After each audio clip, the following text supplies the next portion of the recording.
I never thought I'd be the guy sitting here, typing out a story like this on some anonymous relationship advice forum, but here I am.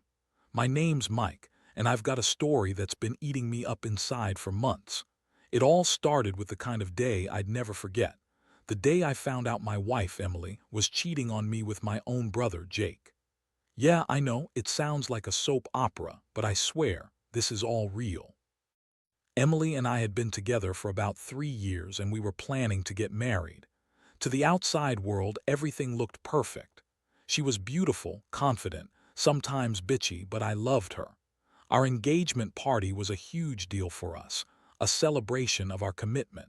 She shouted she loved me in front of everyone, tears in her eyes, while I was feeling on top of the world. That night I felt like I had the best girl in the world, someone who genuinely cared, who made me feel like I was the only guy that mattered. But beneath that shiny surface, I started noticing things. Little things. She seemed distant sometimes, distracted even. When we were together, she'd lie about where she was going or who she was talking to, nothing major, just enough to make me suspicious. Honestly, I chalked some of it up to pre-wedding nerves or her being stressed about the planning. Still, a nagging doubt kept creeping in. The weirdest part, she stopped sleeping in our bed for a while, claiming she needed space or some bullshit about needing to clear her head. I didn't press her too hard, figuring she was just overwhelmed. Then things got worse. I noticed her phone was different, more secretive. She'd hide it when I came close, change screens quickly, or take it with her everywhere, even to the bathroom. I never wanted to be the guy who snoops, but one night I couldn't resist. I waited until she was asleep, snuck into her room and grabbed her phone. I was just curious, honestly. I didn't think I'd find what I did. When I unlocked it, there were messages, flirty, sexual messages and pictures, some explicit, from a number I didn't recognize. She was sexting someone, a guy, clearly. My stomach turned. I felt a cold rage mixed with betrayal. I couldn't believe Emily, my own wife, was cheating on me, and with my brother, the guy I trusted more than anyone in the world. That moment, everything changed. I spent days trying to process it, trying to figure out how to confront her. I was furious, but I also felt hurt, so deeply hurt I didn't know what to do with myself. I kept replaying the moment I saw those messages, the way her words had gone from sweet to filthy. She lied so easily when I asked her about it later, told me it was just a stupid joke, or that she didn't mean anything. She called me paranoid, accused me of spying on her, but I knew better. I saw the truth in her eyes, and I knew she'd been lying all along. I couldn't sit still anymore. I had to face her, had to hear her lie to my face. The day I finally confronted Emily, I was ready for the worst. I caught her in our bed, not just talking but actually involved with Jake. There, in our bed, the two of them tangled up, breathless. I'd come home early that day, and I saw her through the door, her arms around him, her lips on his neck. It was like my world was shattered into a million pieces in an instant. I froze, my heart pounding so hard I thought I'd pass out. She saw me and immediately had a panicked look on her face. She tried to deny everything, said it was just sex, that it was a mistake, that she loved me, that Jake was just a mistake she was trying to figure out. She's a bitchy woman, always full of lies, and I knew she was just trying to spin her way out of it. But I didn't want her lies anymore. I was done. I saw the truth plain as day, and it hit me like a freight train. How could she do this? How could she cheat on me with my own brother? I felt a mix of rage, shame, and heartbreak. My stomach twisted, and I couldn't even look at her. I just stood there, trembling, realizing I'd been living in a lie for months. I knew then I had to decide what to do next, but honestly, I was so overwhelmed I couldn't think straight. After catching her in our bed, I didn't say a word right away. The room felt frozen, like I was in some nightmare I couldn't wake up from. Emily was crying, trying to explain herself, that it was a mistake, that she was confused, that she loved me but needed something she wasn't getting. She kept repeating how sorry she was, how she loved me, how it was just sex with Jake and nothing more. The lies came so fast I almost wondered if she believed them herself. I just stared at her, feeling this burning rage boil up inside me. My head was spinning. On one hand, I felt heartbreak, like I'd just lost everything I ever wanted. On the other, I was furious. How could she lie so easily? How could she betray me with my own brother right in our bed? I couldn't even breathe properly. I wanted to yell, to scream, to hit something, but I held it all inside, trying to stay composed. I looked at her and said, "You're a bitch. Do you even hear yourself? You've been sleeping with my brother for months, and you expect me to just accept your bullshit." She started crying harder, begging me not to tell anyone, saying it would ruin her life, that they didn't mean for it to happen, that it was just a moment of weakness. She kept pleading, trying to turn it into some kind of mistake, but I knew better. I knew this wasn't just a mistake, it was her choice to cheat, to lie and betray me while I was planning our wedding. In that moment, I felt so many emotions swirling: angry, hurt, betrayed, confused. My mind raced. Should I confront Jake? Should I call the police? Should I just walk away? I didn't know what to do first. All I knew was that I couldn't stay in that room with her anymore. I told her to leave, to get out of my house, that I needed time to think. She begged me again, said she'd do anything to fix it, but I wasn't buying it. I told her to pack her things and leave, and she finally stormed out, crying and screaming about how I was overreacting, how she loved me, how it was all just a stupid mistake. Even after she left, I couldn't breathe properly. I sat on the couch, staring at nothing, feeling numb. The betrayal hit me so hard it almost felt physical. I kept replaying everything: the secret messages, the nights she stayed away, the lies. This wasn't just cheating, it was a full-blown betrayal of everything I thought we had. I'd loved her, I'd trusted her, and in the end she threw it all away for some fleeting sex with my own brother. The next few days were a blur. I didn't sleep much. I kept asking myself how I missed the signs, how I didn't see it coming. I talked to a few friends, but most of them just told me to forget her, move on. Honestly, I didn't even know if I could. I kept thinking about all those special moments. Her saying she loved me, her smile at the engagement party, her crying in front of everyone. It all felt so empty now. I felt stupid for ever trusting her, for ever believing she was the one. I had been played, used, betrayed, and I didn't know if I'd ever get over it. One thing was clear, though: I wasn't going to let her get away with it. I needed a plan. I'd been betrayed in the worst way, and I wanted her to feel it. I wasn't just going to walk away and pretend it didn't happen. I wanted her to understand the damage she'd done to me, to us. I knew I had to do something, but I wasn't sure what yet. All I knew was that I wouldn't be the fool in this story anymore. The hurt was deep, but I was still standing, just trying to figure out what comes next, even if I didn't have all the answers right now. After a few days of sitting in my own head, I realized I couldn't just let this go, at least not without making her suffer a little for what she did. I needed to think about revenge, but not in some reckless way. I wanted her to feel the betrayal, to understand what she threw away. That's when I started planning, quietly and carefully. I didn't want to do anything rash, just enough to hit her where it hurts. First, I started gathering evidence. I already had her messages, so that was step one. I printed everything out: texts, pictures, everything I could find. I kept them hidden, locked in a separate folder on my computer. I knew if I just confronted her with the evidence outright, she'd deny, spin stories, and make everything worse. No, I wanted her to see that I knew the truth, that I had proof. I also decided to check her phone again, just to be sure she hadn't deleted anything. Sure enough, more messages surfaced. Some explicit, others just suggestive, but all enough to prove she'd been lying. While I was doing that, I also started paying closer attention to her calls and schedules. She was still sneaking around, meeting up with Jake. I found out she'd been visiting him at his place more than I'd like to admit. I even found out about a secret hotel they'd booked for a weekend. That was the final straw. The proof was piling up so much. I started thinking about how I was going to use it. I knew I needed to hit her hard, but I didn't want her to spin her way out of it. So I arranged for a private investigator to follow her. Yeah, I know, it sounds extreme, but I felt like I needed to see everything with my own eyes.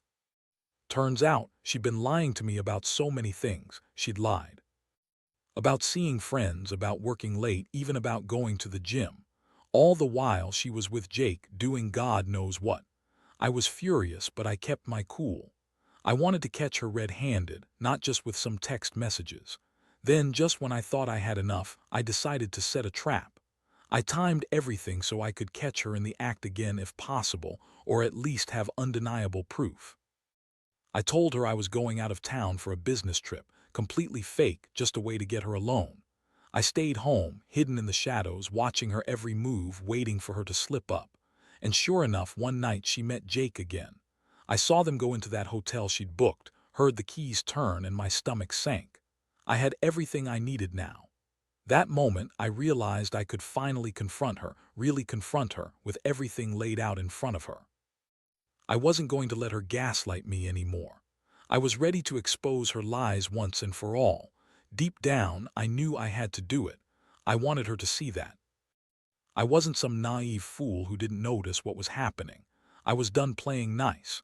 It was time for her to face the consequences of her betrayal. The plan was set. The evidence was ready. All that was left was to confront her face to face and see what she'd say when she couldn't hide behind her lies anymore. The day I decided to confront Emily was like walking into a storm with no way out.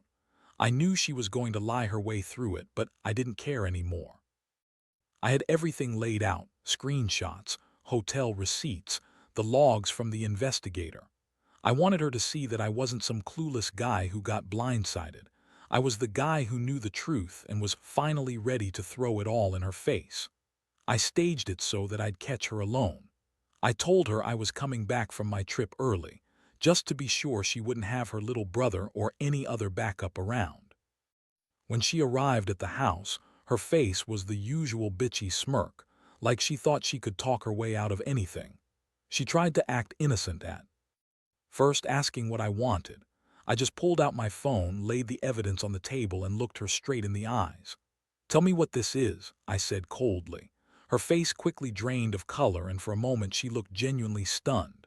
Yeah, I caught her off guard. I showed her the pictures, the messages, the hotel receipts. I watched her eyes flicker between the evidence and my face, trying to come up with some bullshit excuse. But I wasn't having it. She started with her usual lies: "It's just sex." It didn't mean anything. I was confused, all that crap. She looked so bitchy, so unapologetic. She kept insisting it was a mistake, that she loved me, that she didn't want to hurt me. But I'd had enough of her lies. I told her, "You call cheating a mistake? Sleeping with my brother in our bed in our house and then lying about it for months, that's not a mistake. That's betrayal. And you don't get to lie your way out of it." She kept crying, trying to defend herself, trying to spin it back on me, saying I'd been paranoid, that I'd misunderstood, that she loved me but got caught up in a moment of weakness. She said she was sorry, that she'd never meant for it to happen, that it was just sex, and she didn't want to lose everything. But I wasn't buying any of it. I saw her for what she was, a selfish, manipulative woman who'd been sneaking around behind my back for months and lying about it even when I found out. I told her to get out of my house.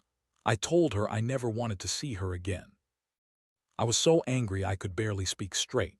She begged, pleaded, crying her eyes out, said she'd do anything to fix it, that she loved me, that she'd leave Jake, that she'd change. But I knew better. I knew that once someone shows you who they are, you better believe them. She was a liar, a cheat, and a manipulator. I'd been stupid to trust her, and now I was finally seeing her for what she really was. As she packed her things and left, I couldn't help but feel this strange mix of relief and emptiness. Yeah, I felt angry that she'd hurt me so badly, but there was also this part of me that felt like I'd been freed from a lie. I kept thinking about the engagement party when she shouted she loved me, about how I'd trusted her with everything. Now I was left with a hollow feeling, knowing that everything I believed in was fake. Still, I was glad I confronted her, glad I finally saw her true face. That night I sat alone in the house, staring at the empty bed. The betrayal had cut so deep I wondered if I'd ever trust again. My mind kept racing over everything: the lies, the sex, the betrayal. I felt broken, but I also felt a strange sense of clarity. I knew I had to move on, no matter how much it hurt. I was done with the lies, done with the betrayal. And I was ready to start healing, even if that meant starting from scratch. The days that followed were the hardest I've ever experienced. After she left, the house felt colder, emptier than I ever imagined it could. I kept replaying everything: her lies, her tears, the sex in our bed with Jake. Knowing she'd been sleeping with my brother for months was like a punch to the gut every time I thought about it. I couldn't sleep. I couldn't eat. I was angry at her, at Jake, but mostly at myself for ever trusting her in the first place. I knew I had to do something about it, not just for myself, but to really make her understand what she threw away. Revenge, I realized, wasn't about petty payback. It was about making her see the full extent of what she'd lost. So I started planning my next move carefully. No rash decisions, no outbursts, just a calculated strategy. First, I contacted a divorce lawyer. I didn't want to drag this out forever, but I wanted her to face the consequences. I told the lawyer everything about the affair, the betrayal, Jake in our bed. I wanted to make sure she'd pay for what she did. I also decided to take her to court for the house, the assets, everything. I wanted her to know I wasn't going to be some pushover who just took it. While that was happening, I also decided to confront Jake. I knew I couldn't just let him get away with it either. I tracked him down, told him that I knew about everything, and that I wasn't going to just sit back and do nothing. I told him that sleeping with my wife in my house, in my bed, was the lowest thing he could do. I warned him that I was going to make sure he paid for this in some way, either legally, financially, or otherwise. It felt good to say it out loud, to see him squirm a little, even if I knew that ultimately I couldn't undo what had been done. Meanwhile, I also started reaching out to some friends, people I trusted, to talk about what happened. I didn't want to carry this pain alone. Surprisingly, a lot of them told me I'd done the right thing, cut her out, moved on, and made her see she wasn't getting away with it. Honestly, that gave me some comfort. I felt a little bit stronger every day, even though I still felt this gnawing pain inside. Betrayal does that to you, warps your sense of trust and makes everything seem uncertain. One night I got a message from her. Nothing long, just an apology, a bunch of empty words about how she was. Sorry, how she loved me, how she'd do anything to fix this, but I ignored it. I knew better. Sorry doesn't change what's been done. Sorry doesn't erase the months of lying, cheating, and sleeping with my brother. No, I wasn't going to fall for her fake remorse. This was the beginning of my new chapter, one where I finally took control. I'm not going to lie, I still feel hurt, angry, and betrayed. But I'm also starting to see that I don't need her to define me. I'm stronger than her lies, and I will rebuild. The betrayal hurt so bad I thought I'd never recover, but every day is a little better. I'm learning to trust myself again, to forgive myself for trusting her so blindly. I'm not sure what the future holds now, but I do know I won't let her, or anyone else, walk all over me again. That's the lesson I've learned in all this mess. Trust is fragile and betrayal cuts deep, but I can survive it. I will survive it. Looking back now, I realize that the pain of betrayal is something you never really get over. You just learn to live with it. The whole experience changed me in ways I never expected. It's like I lost a part of myself, the trust I once had in people, the innocence that made me believe love was sacred. But out of that loss, I found a new strength. I learned that some people are just not worth fighting for, and that the worst betrayals often teach us the most about ourselves. Breaking free from Emily was the hardest decision I've ever made, but it was also the one that saved me. I had to cut myself loose from the lies, the deception, and the betrayal. The moment I finally told her to leave and truly let go, I felt a strange sense of liberation. It was like finally exhaling after holding my breath for months. I knew I deserved better, more honesty, more respect, more love. And I owed it to myself to rebuild, to start fresh. Now I focus on my healing. I see a therapist to work through everything, and I've started rebuilding my life piece by piece. I still get angry sometimes, still replay the betrayal in my head, but I remind myself that I am stronger than that pain. I've learned who my real friends are, and I've come to see that trust, once broken, can be rebuilt, just not with the same people who shattered it. It's about moving forward, learning from the past, and never letting betrayal control your future. If there's one thing I want anyone reading this to take away, it's this: trust is fragile. Love is precious. And when someone shows you who they really are, believe them. Don't ignore the signs, don't make excuses. Because if you do, you might end up in a situation worse than you ever imagined, just like I did. But even in the depths of betrayal and heartbreak, there's a lesson about resilience, about self-worth, and about the fact that some scars, however deep, can become your armor. I don't regret what happened anymore. It's made me who I am today, more cautious, yes, but also more aware, more resilient. I've learned that revenge isn't about petty payback. It's about reclaiming your dignity and standing tall despite everything. I've also learned that forgiveness isn't always for the other person, it's for yourself. To let go of the anger, the pain, and the bitterness so you can truly move on. So here I am, finally at peace with what happened. I know I'll carry these scars for a while, but I also know that I've come out the other side stronger. The betrayal will always sting, but it doesn't have to define me. I choose to focus on healing, on trusting again, carefully, slowly, and most of all, on never allowing someone to hurt me the way Emily did ever again. That's the biggest lesson of all.